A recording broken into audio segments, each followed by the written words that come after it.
चलो આપણે કેન્દ્રગામી બળ વિશે ભણ્યા તો કેન્દ્રગામી બળ વિશે શું ભણ્યા તો ભાઈ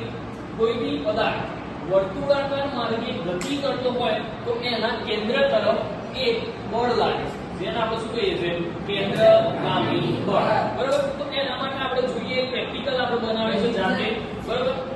તો આની અંદર જો હું અહીંયા કોઈ વસ્તુ મૂકીશ અને આને ગોળ ગોળ નિયમિત વર્તુળની ગતિ કરાવીશ તો શું એ વસ્તુ નીચે પડી જશે બરાબર તો પહેલા આપણે મારો બરાબર મોબાઈલ અહીંયા મૂકવાનો ટ્રાય કરીએ છીએ આપણે તો મોબાઈલ મૂકીએ તો શું આ મોબાઈલ પડી જશે બરાબર 14000 નો મોબાઈલ છે ભાઈ ટ્રાય કરીએ છીએ પડે છે કે નહીં ચલો ટ્રાય કરીએ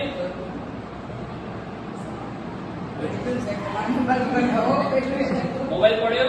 ના કારણ શું કેન્દ્ર તરફ એ બળ લાગે છે જે બળને કહીએ છીએ આપણે કેન્દ્રગામી બળ પરંતુ